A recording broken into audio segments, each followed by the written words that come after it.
ఓం శ్రీ వెంకట పూర్ణానంద లక్షానందనాథాయ నమః. విద్యార్థులందరికీ కూడా శుభాభినందనలు.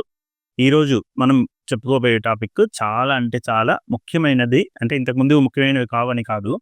ఇప్పుడు చెప్పబోయేటటువంటి విషయం మనం బాగా తెలుసుకోవాల్సినటువంటి విషయం. ఏంటి ఆ తెలుసుకోవాల్సిన విషయం అంటే, మనం ఇంతకుముందు అభ్యాసాలు చేస్తున్నప్పుడు నక్షత్రాలను అభ్యాసం చేసాం కదా!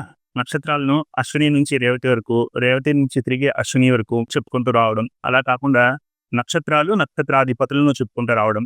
అది కూడా అనులోమ విలోమంగా. అంతేకాకుండా నక్షత్ర భాగాలు కూడా చెప్పుకుంటా రావడం. ఇవన్నీ మనం అభ్యాసం చేసి ఉన్నాం కదా! మన గ్రూప్‌లో మనం వాట్సాప్ గ్రూప్ పెట్టుకున్నాం కదా! అందులో చేస్తున్నాం కదా రోజు. అలా చేస్తున్నప్పుడు మనం నక్షత్రాల గురించి ప్రస్తావన చేస్తూ ఉన్నప్పుడు కొన్ని నక్షత్రాలు ఏవైతే ఉంటాయో వాటిని గండాంతర నక్షత్రాలని, గండాంతర రాసులని చెప్తూ ఉండడం జరుగుతుంది. అసలు ఈ గండాంతరములు అంటే ఏంటి? అసలు వీటికి ఎందుకు శాంతులు చేయాలి? నిజంగా వీటిలో ఏదైనా దోషం ఉన్నదా? ఒకవేళ ఉంది అంటే అలా చెప్పడానికి ఏదైనా కారణం ఉందా? ఇత్యాది విషయాలు ఇప్పుడు తెలుసుకునేటటువంటి ప్రయత్నం మనం చేద్దాం. అసలు గండాంతరములు అనేటటువంటి విషయం గురించి ఇప్పుడు తెలుసుకునే ప్రయత్నం చేద్దాం. అందరూ ఒకసారి బోర్డు చూడండి. ఈ గండాంతరములు ఎన్ని రకాలు అంటే మనకి పరాశరుల వారే చెప్తారు. గండాంతరం త్రివిధం ప్రోక్తం అని 3 రకాలుగా ఉంటాయి అని. ఏంటి ఆ 3 రకాలుగా ఉన్నవి అంటే, ఒకటేమో తిథికి సంబంధించినవి. అంటే పూర్ణ తిథులు, నంద తిథులు. ఇవి మనం ఇంకా చెప్పుకోలేదు కదా తిథుల గురించి. కాబట్టి దీని ప్రస్తావన ఇప్పుడు చేయట్లేదు. దీని గురించి వివరంగా తర్వాత చెప్పుకునేటటువంటి ప్రయత్నం చేద్దాం. ఇప్పుడు నెక్స్ట్ మనకు తెలిసింది నక్షత్రము, లగ్నం. వీటికి సంబంధించినటువంటి గండాంతరములు ఏవైతే ఉన్నాయో వాటిని ఇప్పుడు ప్రస్తావన చేసుకుంటూ ఉన్నాం. ముందు నక్షత్రం గురించి మాట్లాడదాం. నక్షత్రం యొక్క గండాంతరములు ఏమిటి అంటే, ఇక్కడ మనకి 3 చోట్ల గండాంతరములు చెప్పారు.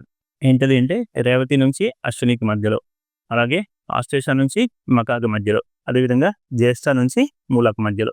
ఈ నక్షత్రాల్లో జన్మించినట్లయితే వాళ్ళు శాంతి చేసుకోవాలి అని చెప్పారు. ఏంటి ఆ నక్షత్రాలు? మీకు తెలిసినవే. ఎందుకు ఆ నక్షత్రాలకే ఎందుకు అంటే, దానికి ముందు రాశిజంలో మనం చెప్పుకున్నాం ఒక విషయం. ఏంటది అంటే, అగ్ని సంబంధమైన రాశులు, జల సంబంధమైన రాశులు అని. అలా చెప్పుకున్నప్పుడు జల సంబంధమైన రాశులు ఏవేవి చెప్పుకున్నాం మనం? కర్కాటకం చెప్పుకున్నాం, వృశ్చికం చెప్పుకున్నాం, మీనం చెప్పుకున్నాం. ఇవి జల సంబంధమైన రాశులు కదా! ఆ జల సంబంధమైన రాశుల తర్వాత వచ్చేటువంటి రాశులు ఏవి? అగ్ని సంబంధమైనటువంటి రాశులు. ఇక్కడ చూస్తే సింహం అగ్ని, ధనస్సు అగ్ని, మేషం అగ్ని. ఇది అంటే జలం నుంచి అగ్నిలోకి. ఇప్పుడు బాగా మండుతున్నటువంటి ఒక నిప్పు కణిక మీద ఒక 2 నీటి బొట్టులు వేశారనుకోండి, ఏమైపోతుంది? నీటి బిందువులు వేస్తే ఏమైపోతుంది? వెంటనే ఒక రకమైనటువంటి శబ్దం రావడం, ఆ యొక్క మార్పును తట్టుకోవడానికి జలం కొద్దిగా ఇబ్బంది పడి నీటి ఆవిరిగా మారిపోవడం జరుగుతుంటుంది కదా! ఒక పెనం మీద, బాగా వేడిగా ఉన్నటువంటి పెనం మీద నీటి బిందువులు వేశారనుకోండి, ఏమైనా శబ్దం వస్తుంది? చిట్చిట అని శబ్దం వచ్చి నీటి ఆవిరిగా మారిపోతుంది కదా! అలాగే ఇక్కడ కూడా నీళ్ల రాశి అంటే జల సంబంధమైన రాశి నుంచి అగ్ని సంబంధమైనటువంటి రాశికి ప్రవేశం చేసేటప్పుడు, చంద్రుడు ప్రవేశిస్తూ ఉండగా ఎవరైతే జన్మిస్తారో వాళ్ళ నక్షత్రాలు, వాటి యొక్క నక్షత్ర పాదాలు ఏ విధంగా అయి ఉంటాయి అనేది మనం గమనించాలి. ఇలా ముందు ఇక్కడ గమనిద్దాం.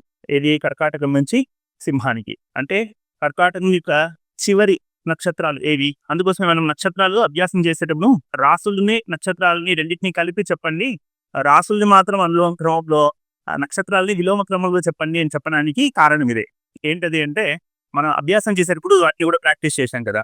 ఎలాగా? అశ్విని, భరణి, కృతిక, పాదం, మేషం కదా! కానీ మనం ఎలా ప్రాక్టీస్ చేసాం? అలాగే కాకుండా ఇంకో రకం కూడా ప్రాక్టీస్ చేసాం. ఏది? కృతికలో మొదటి పాదం, భరణిలో 4 పాదాలు, అశ్వినిలో 4 పాదాలు కలిస్తే మేషం అని కూడా మనం ప్రాక్టీస్ చేసాం కదా!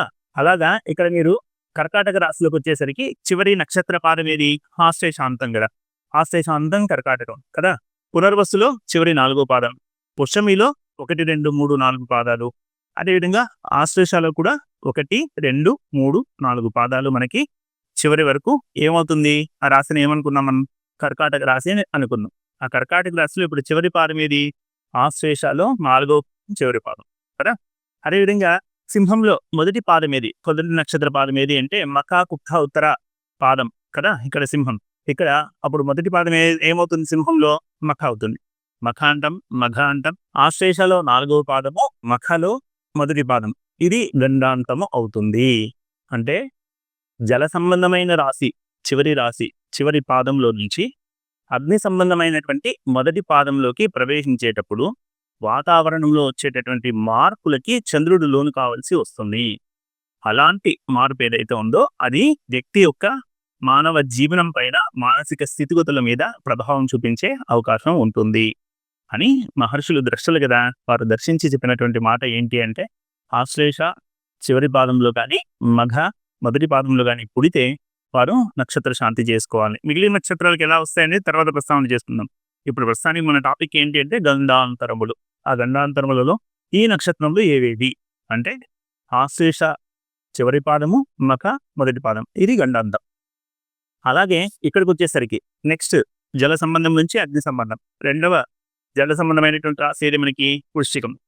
అగ్ని సంబంధమైనటువంటి రాశి ఇక్కడ మనం తీసుకుంటే ఏది వచ్చింది మనకి, ఇక్కడ ధనస్సు వచ్చింది కదా.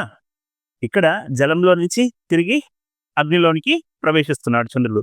జల సంబంధమైనటువంటి రాశి అయినటువంటి వృశ్చికంలో నుంచి అగ్ని సంబంధమైనటువంటి రాశి అయినటువంటి ధనస్సులోనికి ఈ యొక్క చంద్రుడు ప్రవేశిస్తున్నారు. అలా ప్రవేశిస్తున్నప్పుడు మళ్ళీ దీనిలో యొక్క చివరి పాదము, దీనిలో మొదటి పాదము గండాంతరంలో అవుతున్నాయి. కాబట్టి జ్యేష్ఠ 4వ పాదము, మూల మొదటి పాదం, ఇది గండాంతరంలో అవుతాయి.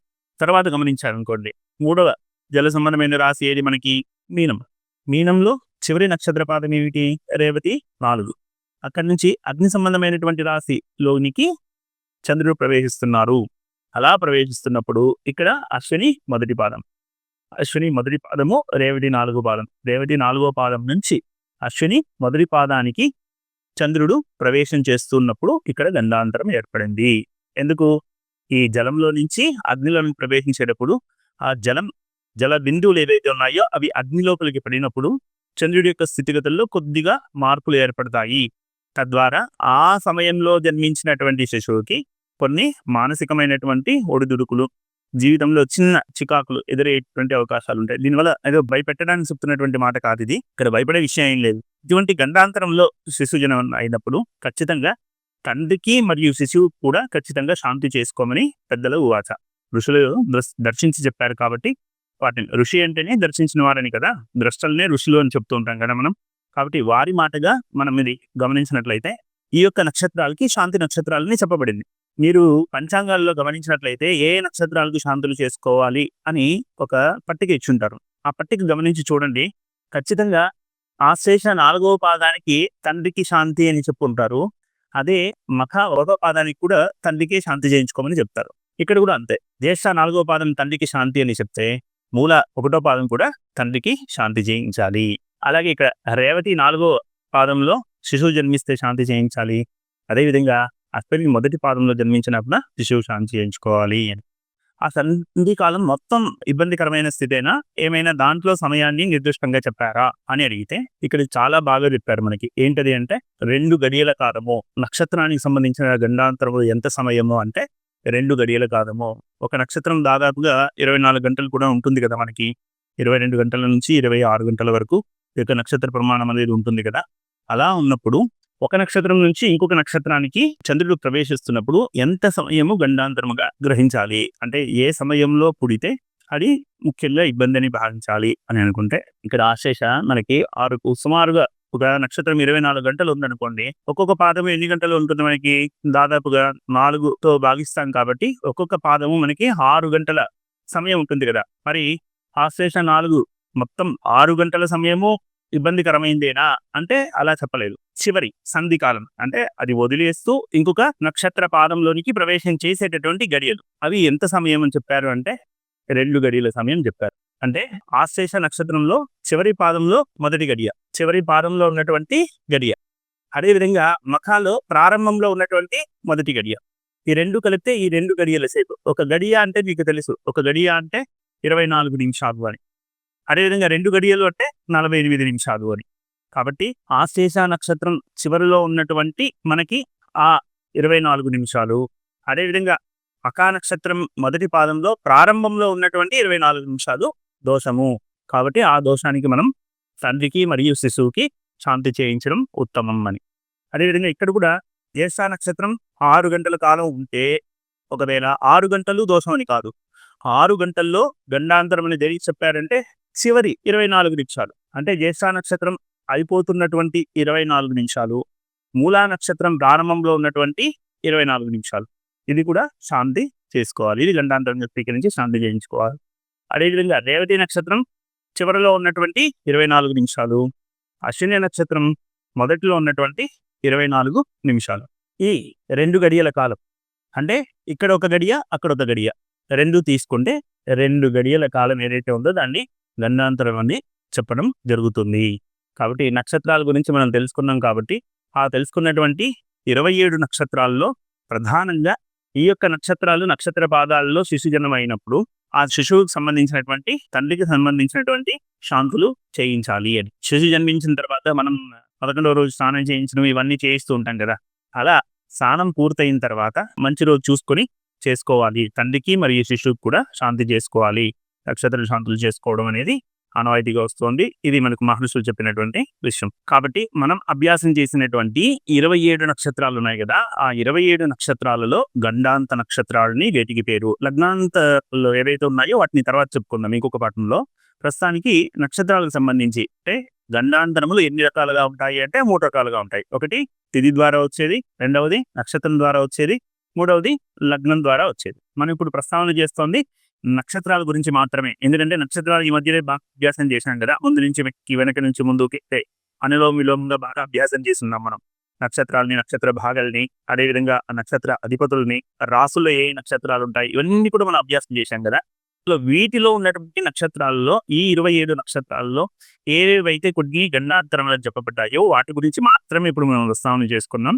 అందులో భాగంగా విశేషంగా గుర్తుపెట్టుకోవాల్సింది కర్కాటక రాశి చివరిలో ఉన్నటువంటి ఆశ్లేష నక్షత్రము, తర్వాత సింహంలో మొదట్లో ఉన్నటువంటి మఖా నక్షత్రం, అదేవిధంగా వృశ్చికంలో చివరిలో ఉన్నటువంటి జ్యేష్ఠ నక్షత్రము, ధనస్సులో మొదట్లో ఉన్నటువంటి మూలా నక్షత్రం, ఇక చివరిది అయినటువంటి మీనరాశిలో రేవతి నక్షత్రం చివరి భాగము, అదేవిధంగా మేషరాశిలో అశ్విని నక్షత్రం మొదటి భాగం. ఇవన్నీ కూడా గండాంతరములు అనే విషయాన్ని గుర్తుంచుకొని ఈ గడియల్లో జన్మించిన వారికి, వారి తండ్రికి, శిశువుకి మనం శాంతులు చెప్పవలసినటువంటి ఆవశ్యకత ఉన్నది. బెదిరించకూడదు, భయపెట్టకూడదు, కానీ ఇలా శాంతి చేసుకుంటే మంచిది అనే విషయాన్ని సూచన చేయవలసి ఉంటుంది.